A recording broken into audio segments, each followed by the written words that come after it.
So I'm John Kane, and I welcome you to Let's Talk Native on, what day we got here? Today's Tuesday. Yeah, okay, normal day. Sorry, I didn't adjust my my date here. It's October 29th, though. While this program may not provide a path to spiritual enlightenment, we do encourage and in some cases start conversations. We don't do prayers or buffalo speeches. We take a tough look at history, oppression, and survival. We talk about culture, the arts, politics, and identity. And we may step on a few toes along the way, but our real goal here is to bring people together by breaking down what separates us. We will take on the false narratives and provide critical thinking to all that is heaped upon us. And we will do it all right here from the Cattaraugus territory of the Seneca Nation. So let's talk Native. But first, let me remind people that we stream audio of the show on our website, which is www.letstalknative.com.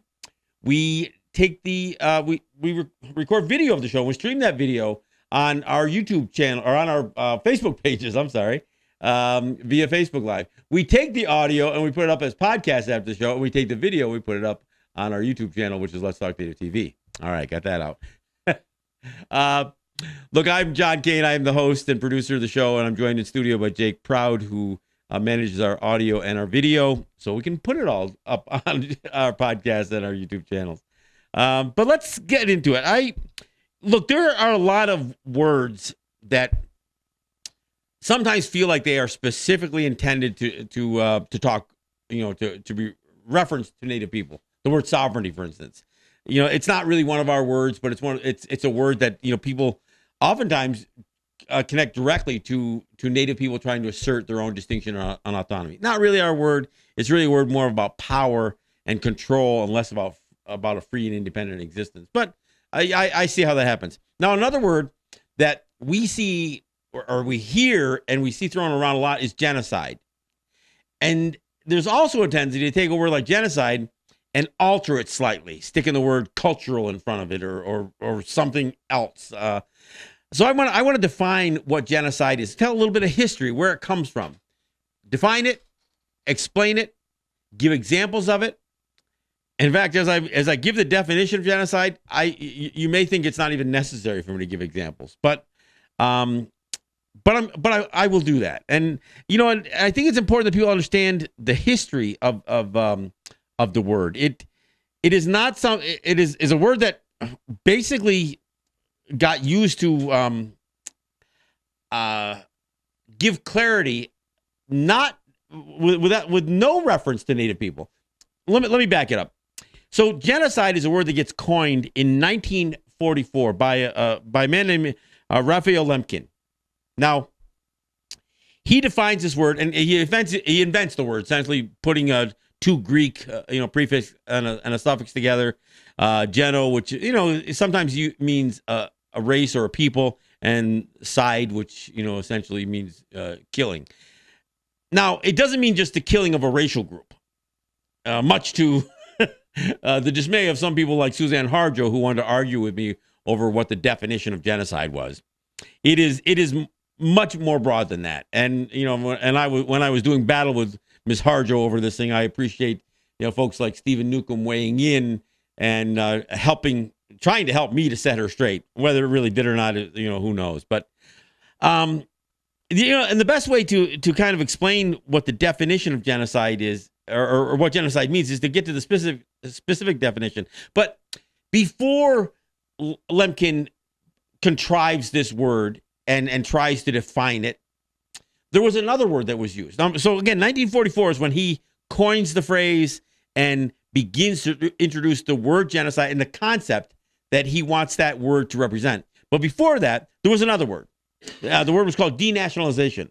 Now, that word began to take on other meanings than its original intent. Originally, the idea of denationalization, which was being regarded as a war crime, was the idea of stripping away a people's national character and imposing the national character of another people upon them. I mean, so that was a basic definition of what denationalization meant. And again, it was being regarded as early as 1913. The word denationalization was describing that activity that, again, was becoming regarded as a war crime. It was being touted and promoted as a war crime. Now, This is all because of stuff happening in Europe, mind you. None of this has anything to do with Native people. And when, again, as I get into the definition of genocide, which would replace the concept of denationalization, you're going to wonder, how could that word have paralleled so much of the activity that Native people have experienced? It's almost impossible to believe. But let me get right into it. Let me explain. And this, just in case you're wondering where this definition comes, again, not from us. In 1946, there was a convention on the prevention and punishment of the crime of genocide. So in that convention, when they do these conventions, they usually issue a statement or some sort of resolution or conclusion or summary of, some sort of declaration comes out of this stuff. In Article 2 of the published results of that convention, the United Nations would define genocide as any of the following acts committed with the intent to destroy in whole or in part a nation, a national, ethnical, racial, or religious group, such as, and this is A through E. So there's 5 components, and any one of these constitutes genocide in whole or in part, as intended. Again, A, killing members of the group. So whether you kill the entire, or the intent is to kill them all or kill a partial number of the group, that is still genocide. Causing serious bodily harm or mental harm to members of the group. C, deliberately inflicting upon the group conditions of life calculated to bring about its physical destruction in whole or in part. And I'm going to get back to these, so you just bear with me. D, imposing measures intended to prevent births within the group. And E, forcibly transferring children of the group to another group. Now, the crazy part is every one of these things was done to Native people systematically. And I guess the other part is understanding that genocide is not just a pattern being imposed by a government or a hostile government. It can be done by people who are part of that group. I mean, and I don't mean just one guy committing a series of crimes. One person can't commit genocide. But if you have a social acceptance or societal acceptance to, again, create the conditions to make a people cease to exist, then, and the government does nothing to stop it, that's still genocide. So again, let me go through that. A through E. Killing members of the group. Now, there is no question, through the means of taking scalps, again, where the word redskins come from, taking scalps and paying bounties to kill Native people, the massacres, the executions, the forced marches, and the Removal Act, and the death of through starvation, depriving people of anything that sustains life. That is all killing a group of people. So there's no question that killing people is an act of genocide. But B, causing serious bodily harm or mental harm to members of the group. Now, there are any number of ways that you can obviously physically harm people. You can do things like Columbus did, the mutilation. And even whether that mutilation leads to death or not. I mean, obviously, if you cut off somebody's hand like Columbus did, and then you hang it around their neck and then they bleed to death, then that's not just the idea of doing bodily harm. That's killing somebody. But the idea of disfiguring people, scarring people, again, doing some of these things that cause bodily harm or mental harm. So the things that you do, introduction of alcohol. Now, although that oftentimes could lead to death, it certainly caused mental and bodily harm to people. And when you consider, like what was done with crack cocaine to black people, the same thing was done with alcohol to Native people. So that's just an example. It's not the only example of the kind of physical and mental harm that was done to Native people, but clearly what Native people, the idea of removing them from the land, that it causes physical and mental trauma.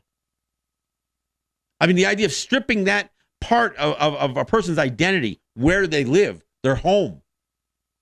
That may not seem like physical or bodily harm, but it certainly is mental harm. It certainly is anguish and all that. C, and this is an important one. It's the longest of the 5 examples or definitions of genocide. Deliberately inflicting on the group conditions of life calculated to bring about its physical destruction in whole or in part. Now, assimilation is genocide. Assimilation is about creating the conditions where people cease to exist. I mean, assimilation also goes back to that definition of denationalization. The idea of stripping away a people's national character and imposing another national character upon them or cultural identity upon them. I mean, so C, although it's spelled out as one of the definitions of genocide, it is clearly one of those things that's a throwback to the original concept of denationalization. Creating the conditions that are calculated to bring about the destruction, the physical destruction of a people, in whole or in part. And I keep on mentioning this in whole or in part because this gets back to why it is on the Canadian side, when they put together a commission to study missing and murdered Indigenous women, the people who were a part of preparing that report said it is genocide. The conditions that create missing and murdered Indigenous women in Canada, and obviously in the U.S. side, but this was a commission done on the Canadian side, represents genocide. Not cultural genocide, not gender genocide, but genocide. Now, why?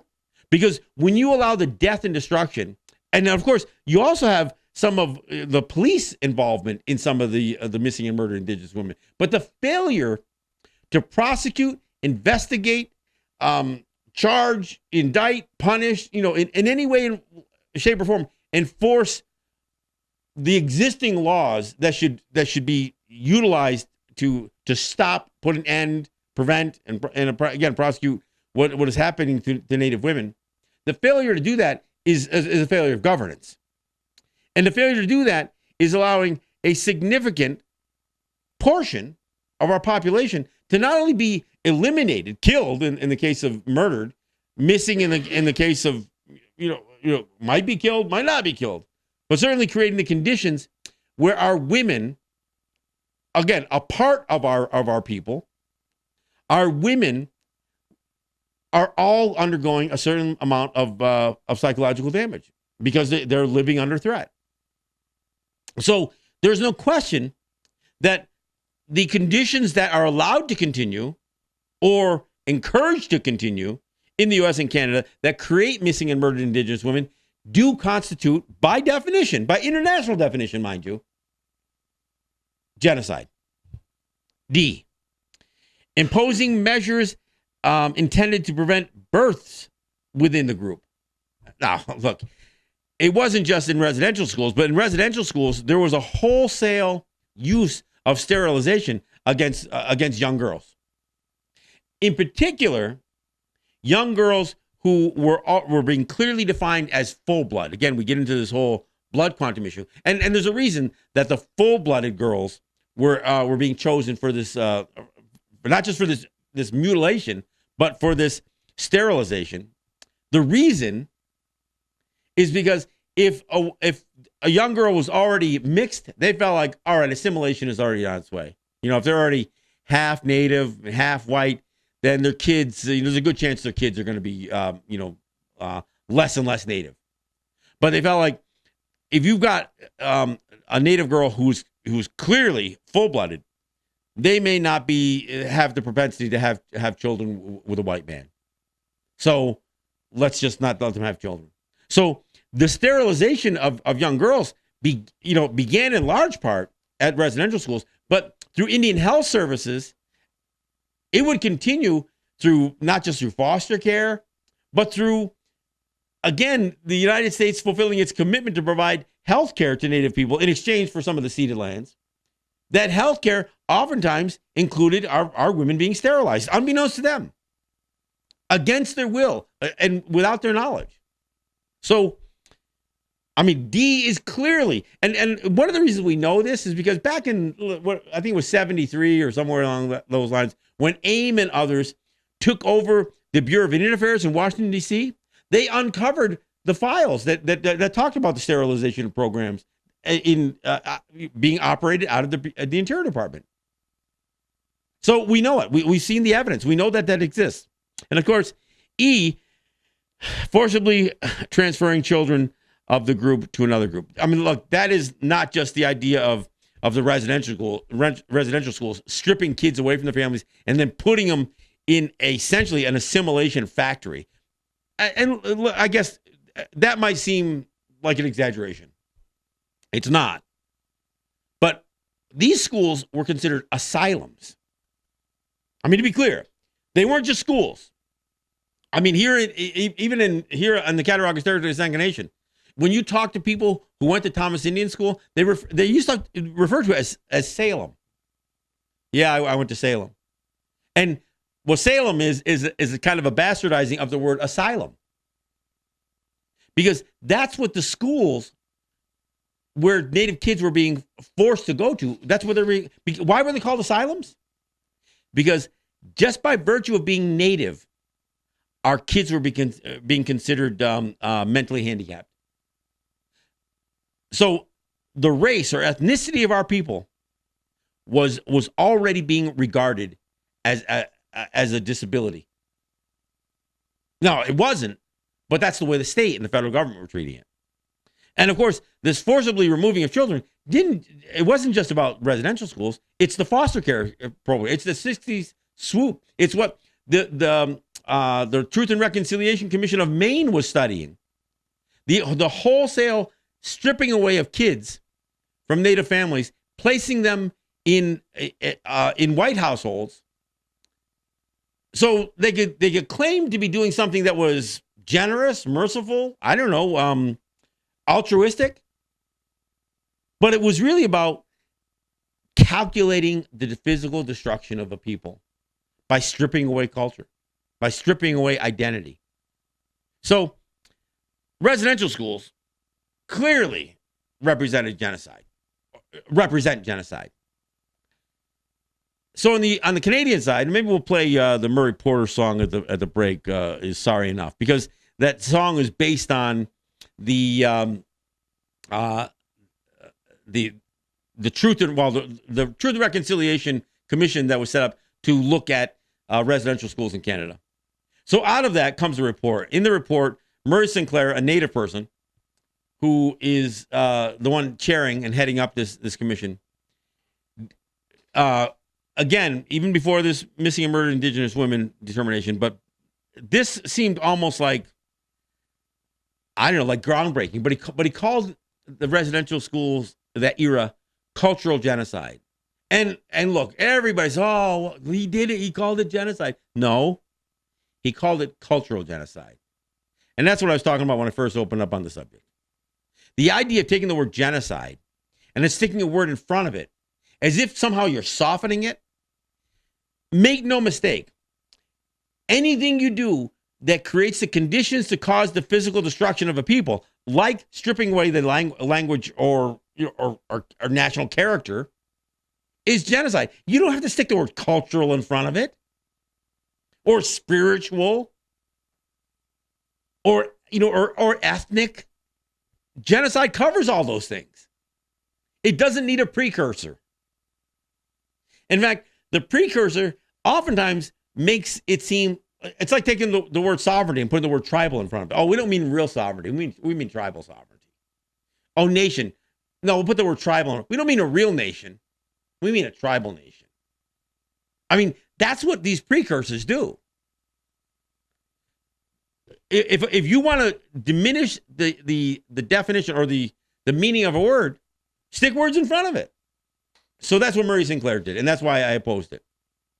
Now, one of the things that's worth mentioning is, again, you could assume, since these definitions and the whole idea of having a convention for the prevention and punishment of the crime of genocide, since it comes in 1946, is, oh, well, yeah, most of what the United States did was before 1946. So, they were grandfathered in, some sort of forgiveness for what they did to Native people. Well, the problem is much of this stuff continues today, and much of these things were happening after 1946, including residential schools, the stripping, the foster care programs, the sterilization programs, and of course assimilation programs that continue today. Now, clearly the United States must have been punished for genocide. Hell no. Because look, it is great to have these declarations, these conventions, these all these these tough statements come out of the UN, but make no mistake about it, the United States runs over whatever the UN says anyway. They're never held accountable. I mean, look, even when you think about developing the definition of war crimes coming after World War II, I mean, what would be defined as the crimes that the Nuremberg trials will go after. The United States dropped 2 atomic bombs on civilian populations. If anybody could have and should have been convicted and charged with a war crime, the United States should have. Instead, we're going to teach our kids in school, oh, yeah, it was a humane thing to do. It saved lives. Bullshit. You can say what you want about what Nazi Germany did to Jews and Moors and the gypsy communities and that kind of stuff. And there is substantial evidence to prove that the acts of genocide were committed by and war crimes were committed by Germany. But what the United States has been engaged in since then, and including then, clearly, I mean, there almost every president, since FDR could have been and should have been prosecuted for war crimes, and they haven't, including Barack Obama and Donald Trump. But it just doesn't happen. It doesn't mean that the crimes haven't been committed. It just means that the toothless UN, which is good at making these statements, and statements that we should, we should talk about this stuff. I understand the UN Declaration of the Rights of Indigenous Peoples has no teeth, but we should still talk about it. Hell, if the Supreme Court Justice John Marshall can cite the doctrine of Christian discovery, a religious dogma that certainly has no constitutional standing, can you cite that as the means for ruling in a case that would just forever establish a false claim to legitimate land title by the United States, then certainly we should be able to introduce some of the language of some of these UN declarations in not only in our court cases, but as a part of our position. Let a judge say, hell no, the UN Declaration of the Rights of Indigenous Peoples has no meaning here. Let him say, hell no, the UN definition of genocide has no meaning here. I'd love to get that on record. I mean, and I'm not saying they won't do it, because they probably will say hell no. Get that out of here. That has no place in this court. Well, either to the doctrine of Christian discovery, but you'll let it in, either to some of this other bullshit that the evangelical right manages to make as arguments in their cases, that usually are trying to defend bigotry. So it's important that we understand this. Look, before I go to break, as I said, genocide was an expression that was coined. I mean, the word was literally created by Raphael Lemkin in 1944. But in case, again, for people like Suzanne Harjo, and I'm sure you're listening, yeah, right? Let me explain. For those of you who think that genocide does not apply to Native people, in spite of that 5-part definition, this is what Raphael Lemkin wrote. Generally speaking, genocide does not necessarily mean the immediate destruction of a nation, except when accomplished by mass killings of all members of a nation. It is intended rather to signify a coordinated plan of different actions aiming at the destruction of essential foundations of the life of national groups, with the aim of annihilating the groups themselves. The objectives of such a plan would be the disintegration of the political and social institutions of culture, language, national feelings, religion, and the economic existence of a national group, and the destruction of the personal security, liberty, health, dignity, and even the lives of the individuals belonging to such a group. Now, so when I hear someone like Suzanne Harjo saying, well, that's not what genocide means. This is the guy who invented the word. This is what genocide means. Not just because he invented it, but because the entire international community accepts this as the definition, not the killing of a race. Not the narrow scope that somebody like Suzanne Harjo has the gall to suggest that when we use the word genocide, that we're wrong in using it. The hell with Suzanne Harjo. Jesus. All right. We're at the bottom of the hour, so we'll take a break, and I'm going to cool off a little. I'll take a drink here. We'll be back after this. This is John Kane. This is Let's Talk Native.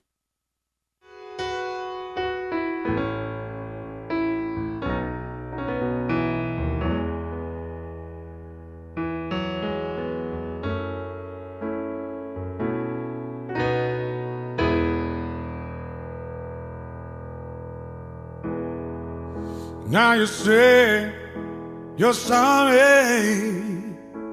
It's not what you say, it's what you do.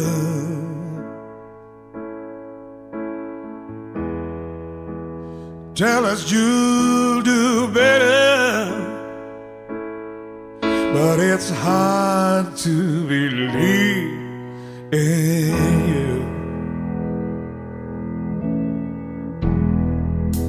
The day has finally come, told the world that you were wrong. Far too many have passed on now. When it's sorry,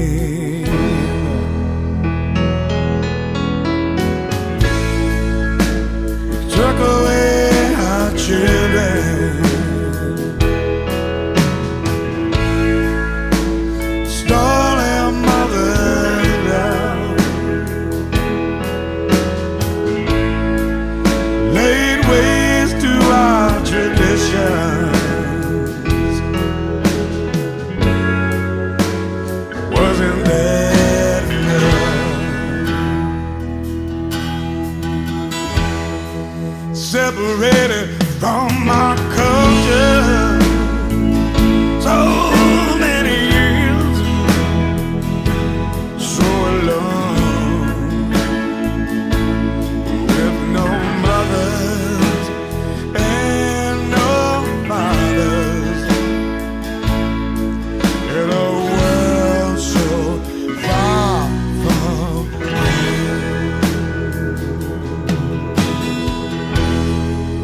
forced to use another language, punished well. You spoke your native tongue,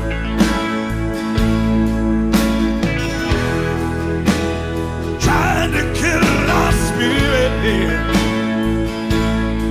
but our hearts still beat as one. Took away our children, stole our mother's love, laid waste to our tradition.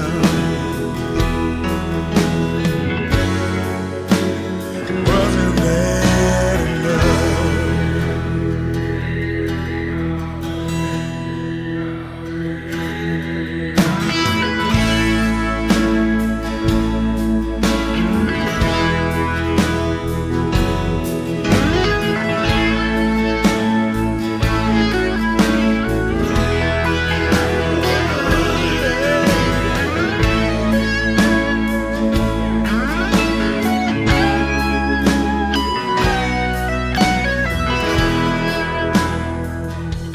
All right, thanks for coming back. Look, I wanted to let that song play out a little bit because it's powerful. It's It's one of my favorite Murray Porter songs, and it specifically addresses just what our kids went through with residential schools, which is a significant part of our charge against the United States for genocide. I mean, and obviously we can go back. I mean, and it's, look, we can talk about Columbus, we can talk about what the Dutch did, what the Spanish did, what the French did. We can talk about it, but the fact is that we are still living in an illegal occupation by a country that was born out of all of those nations for all intents and purposes. And the genocide continues. And the United States has been the longest perpetuator of genocide on this continent. We can talk about what the Spanish did do and have done and continue to do in South America, but in this hemisphere, it's the U.S. and Canada, or in this continent, I should say, North America. It's Turtle Island. It's the U.S. and Canada. Again, that's the great Murray Porter doing Is Sorry Enough. This weekend, by the way, this Saturday, at the Seneca Niagara Casino is the 19th annual. It's the 19th NAMI Awards. There's been it goes back longer than that. They had a few years where they had to skip a year because of Superstorm Sandy and that kind of stuff. But this is the 19th NAMI Awards, Native American Music Awards. Murray Porter is up for a couple of NAMIs. This song that we just played is off of his Songs Living Life Played CD, which won a Juno Award, which is essentially the Canadian version of a Grammy. So his music has been celebrated not just as Indigenous music, but across the board. And Murray will be performing, and he will be and he's nominated for for a couple of awards. Best record of the year, I think it is, or best recording, and male artist, I think, male blues artist, or something along those lines.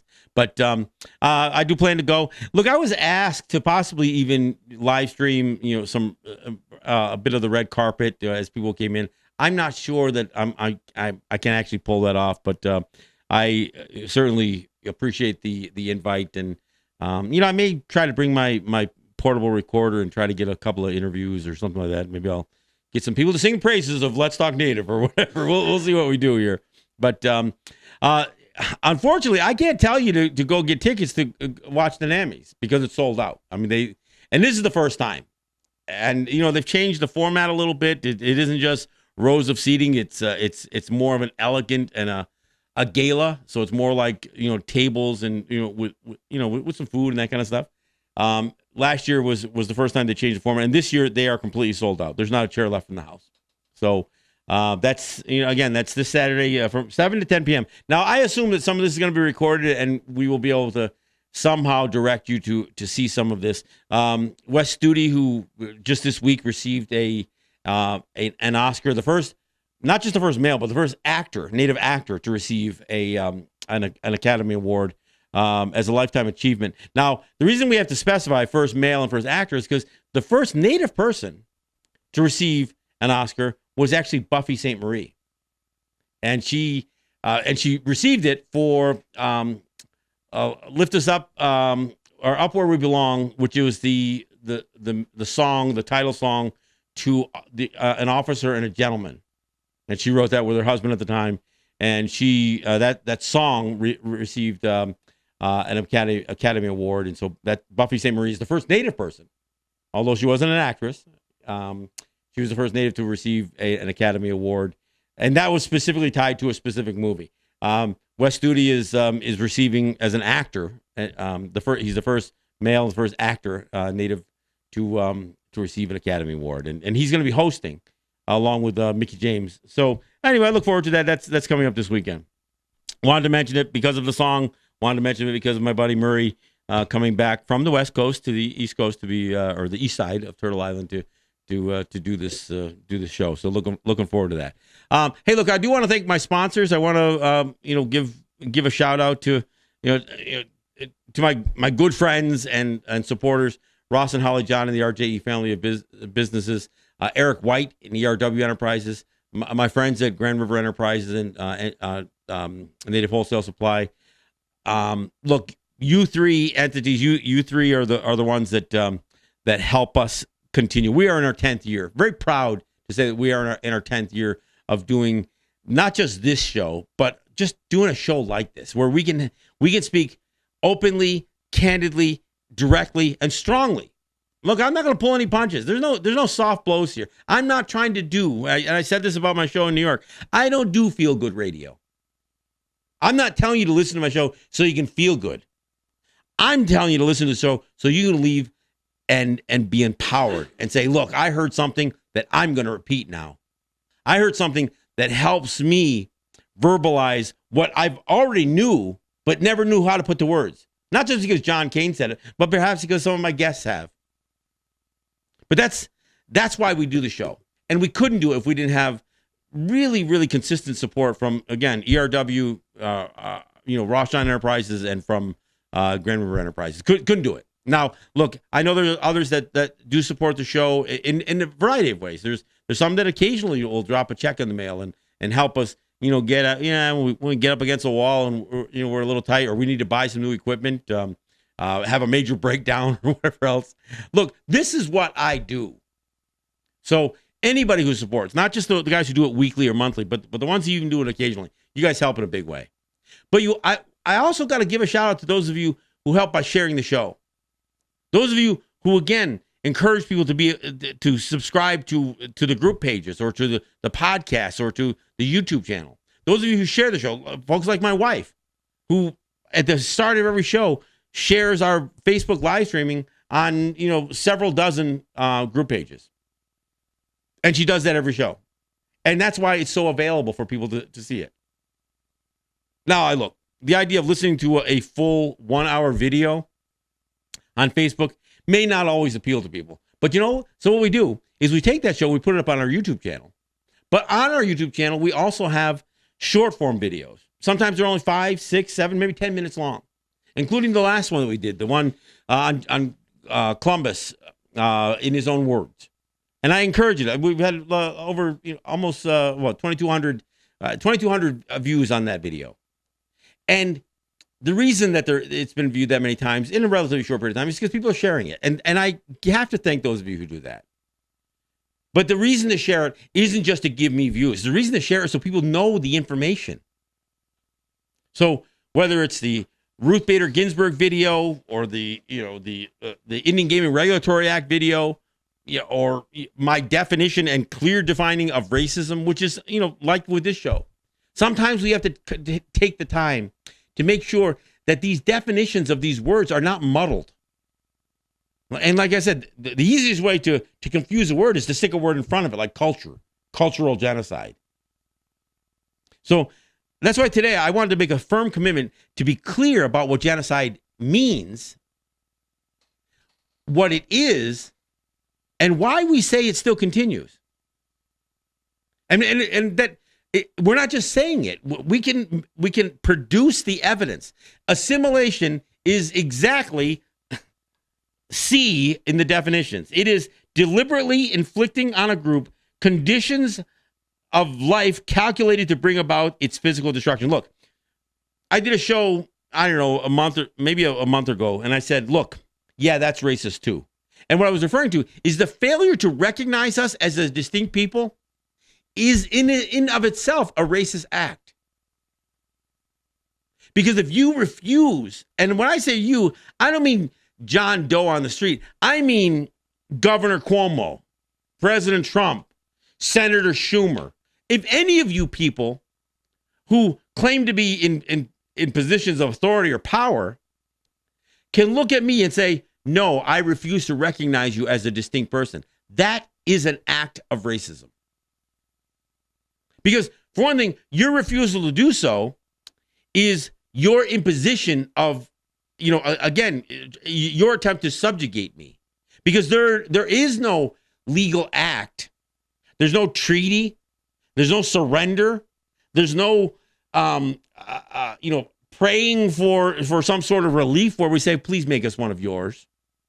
There's never been a wholesale request by Native people to become U.S. citizens. Now, on the flip side, the United States passed a law declaring that all Native people were hereby U.S. citizens. But just because the United States says it's so doesn't mean that it is so. We have a choice in the matter. Look, the Indian Citizenship Act of 1924 is a specific act of genocide. It is, by definition, denationalization. So when any elected official, state, federal, local, any cop who refuses to recognize us as distinct peoples, you are guilty of a war crime. Now, you can say it's just ignorance because that's what your government tells you, but now you heard otherwise. Racism oftentimes has a direct connection to genocide. Look, when we say genocide, oftentimes people make the leap to things like ethnic cleansing, because sometimes ethnic cleansing and genocide get used hand in hand. And here's the problem. Because there is such outrageous global conflict, when we as Native people talk about genocide and clearly and legitimately cite assimilation as one of the elements of genocide, it's easy for people to say, well, yeah, but you're not being killed like those in Somalia, or you're not being killed like the folks in Syria. Look, we understand there are atrocities happening all over the world. But just because you can ratchet up the death and destruction or the bloodiness of the acts of genocide that are being committed against other people, we've got plenty of that in our history. But just because there seems to be a kinder, gentler version of genocide playing out in the United States, it doesn't mean that it's still not genocide. The idea that you'll take our 5-year-old kids in school and then teach them bullshit about Columbus or Pilgrims or Pocahontas, you know what? It may seem benign, but that's genocide too. Because when you purposely twist history around and you strip away the truth and impose a lie, that by definition is genocide. And that's what our children go through the moment they are exposed to the institutions of the United States. So again, why do I take such time talking about things like racism and trying to explain it and define it and make it clear the difference between racism and racial bias, or racism, discrimination, and prejudice? No, those three things do not mean the same thing. It's because there's a willful ignorance to try to lump things in together. So if a black guy says, yeah, I don't like white people, oh, that's racist. No, it isn't. Not liking somebody or even hating somebody is not in of itself an act of racism. It may be based on racial bias. And where does that racial bias come from? From being the victims of racism. So when I talk about genocide, it's really important that people understand what it means. And understand that it continues.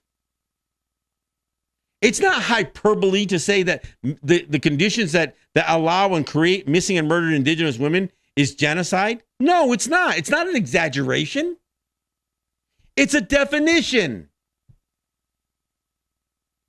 And when we talk about residential schools, look, and the United States won't even address this stuff. They have not looked at residential schools or missing and murdered Indigenous women. Oh yeah, they'll try to throw some package together in some legislation calling it violence against women. We'll even mention specifically Native women. Yeah. And then what? You don't renew the act, so what? Then it goes back to status quo? You pass the Indian Child Welfare Act, and yet we still have kids being ripped out of homes and being raised by white people. It still exists today. Then you use the Canadian-U.S. border so they can bypass some of the regulations that might make it otherwise difficult for a wealthy white family in the United States to have their own little brown baby. Okay, well, you can bring in a brown baby from Canada. Just can't take one from a reservation. It is important that people understand what these definitions are. And it's important to acknowledge and recognize that we aren't just bitching here. We aren't just whining here. And we aren't just claiming victim because, in spite of all that effort, genocide going back to Columbus, over 500 years, we're still here. We're still here. And you know what? In many ways, for some of us, not all of us, our identities are more intact today than they were 50 years ago. 100 years ago, 150 years ago, in the mid-1800s, a population of over 100 million people had gotten reduced down to 250,000 people. Almost extinction. Almost complete elimination. The elimination of a population, a 96 to 98% elimination of a population. Continental wide. Not just off of an island in the Caribbean, but an entire continent. They have 98% of the population wiped out. But you know what? There's more than 250,000 of us now. And I'm not saying we're going to overpopulate the earth or we're going to surpass on we're still, population-wise, we're still the most marginalized people in the U.S. and in Canada. There are more Haitian refugees in the United States than there are Native people. There are more Puerto Rican people who identify as Puerto Rican in the United States. Not just in Puerto Rico, but in the United States than there are Native people across the whole continent. That's how marginalized our population still is. It still is. But we're here. And you know what? We've learned a lot. We haven't become more civilized. Anything but. But we've learned an awful lot about you. We've learned an awful lot about the way government works. Yeah, and some of our people suck right into it. Say, oh, yeah, the only way to fight the United States is to join the United States. Yeah, I'm not in that camp. And, look, if we end up having allies in the United States government, I don't care what color, whether they're Native people who managed to get elected by white people, or whether they're black officials or white officials. Look, we'll take the allies wherever they come. But if you are part of the United States government, you may be an ally, but you're not us anymore. Look, Deborah Haaland, Sharice David, look, you're Americans. Look, you can talk, you can show me your tribal ID, but you're a part of them. And hopefully you're a better part of them. But you're not better being a part of them. You left your people to join them. That's, and look, that's just a matter of fact. And because there are choices. Look, I did a show a couple of weeks ago, maybe, I don't remember, maybe a couple of shows ago. The path that we take is our choice. We can talk about what genocide has done. We can talk about the conditions that were created to make our lives more adverse. But every day we still have a choice. And our choice begins with how we identify ourselves. I mean, that's a choice. Do we claim to be Canadians? Americans? U.S. citizens? Quebecois? I mean, do we use our own language, our own words? Are we Ganyagahaga, Onyota Aga, Kayuga Aga, Onondaga, Onondawaga? Are we Unwe? That's the choice that we make. Nobody else. I mean, it doesn't matter if they have the Indian Act or the Indian Reorganization Act or the Indian Citizen, and any of that crap that U.S. or Canada does. That does not dictate to us who we are. It may dictate to them how they want to choose to identify us, but they don't get to choose our identity. We do. You know what? Your mom and dad don't even get to choose how you identify yourself. If you're a part of 3 generations of Catholicism or Mormonism or anything else, as you stand here today, you get to decide whether you're going to reject all that Christian dogma. Whether you are 3 or 4 generations of military families, you get to decide to say, no, Not me. I'm not going to go fight for them. I'm not going to go kill brown people on another part of the planet because it's in the United States national interest. No. We all get to choose. Our parents don't choose for it. And you know what? Elected officials, native elected officials, chiefs, clan mothers, counselors, president, tribal chairman, whatever. They don't get to choose either. We give them the opportunity to carry our voice, but if they don't carry it accurately, they don't dictate to us. We get to choose. Now, what we don't get to choose are the facts of history. I mean, truth is what truth is. And the truth is that Native people have been victims of genocide by many countries. I mean, the idea that baton has been handed from Spanish to Dutch to German to French to English to Americans, and then within these cultures, if you want to call them cultures, they get to be handed off to churches, to Klansmen, to Knights of Columbus.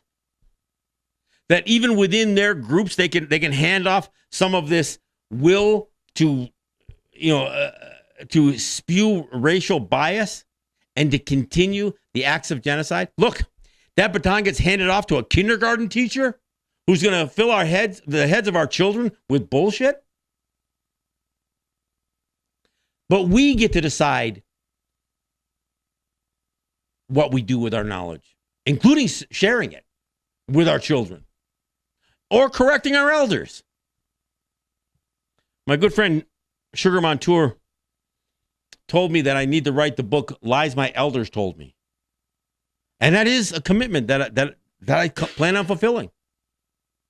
So the title of the book will be Lies My Elders Told Me. The cognitive dissonance of assimilation. Why does it have a subtitle, and what is the connection there?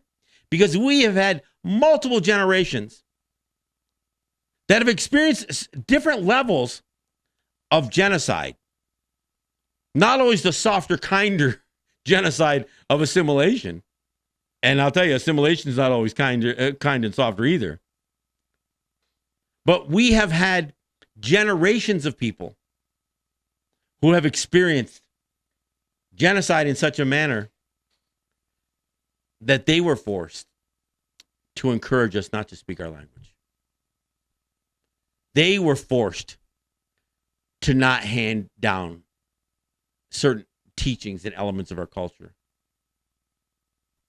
They were forced to lie to us and to tell us we're better off not being hung up on our native identity. No, this was said. When there's a conscious decision in 1 or 2 generations to no longer teach the language to our children, that's a lie being told by our own people. That's a lie that they believed that we would be better off not being criticized and ridiculed and the victims of racism because we speak another language. They were wrong. It was a lie they told us. Now, I'm not hateful for the generations that got us to where we are today. But I'm not going to pretend that everything was done right.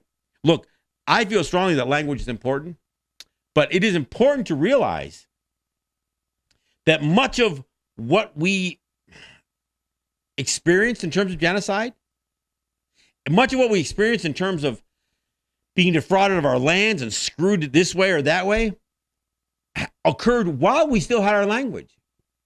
So for those who will say, well, if we had our language, this wouldn't happen or that wouldn't happen. Look, I think it's important to have our language. But it's also important that we are where we're at today in terms of understanding who our oppressors are. The reason I advocate decolonization, and I explain that decolonization isn't the idea of voting for a candidate that's going to favor Native people. That's not decolonization. That's assimilation. Decolonization is untangling ourselves from the systems of oppression. And I'm not suggesting that there aren't some of those things those systems that need to be destroyed. But you know what? If Americans love them, you love the politics you got. You love being a Democrat, then be a Democrat. But don't ask me to be one. You love your President Trump, then fine, go ahead. But don't expect me to. I want to, I want to wash that slime off of me. We need to strip away the systems of oppression. Why? Because they are still committing genocide against our people. Tomorrow, they will still be committing genocide against our people. Tomorrow, we'll still have a debate whether the roads that go through our territory are really our land. Tomorrow, we'll still have the debate where the Cattaraugus territory of Seneca Nation lies within Erie County. Why? That is, again, the refusal to acknowledge our distinction. That, again, is the stripping away of our national character and imposing theirs. But we are still here. And look, I'm not the only voice saying this stuff, and I don't want to pretend that or suggest that I am. I may be the only one doing it in this way and creating a platform so more people can hear this thing. But I know as I say the things that I said to here today, many of you who are listening are saying, I agree with him. And in fact, I don't agree with him just because he said it now. I agreed with him yesterday. I thought this all along. The reason I do this is so that some of you, perhaps who haven't heard this, who are suffering with the cognitive dissonance of assimilation, that tension about how we live our lives today, it is right to live with that tension until we strip away some of that stuff. So I have these conversations, these tougher conversations, so all of us can understand that cognitive dissonance, that tension that we're living under. And so we can take the steps to relieve that tension. That's what we do here. I want to thank you for listening. I am John Kane, and this is Let's Talk Native.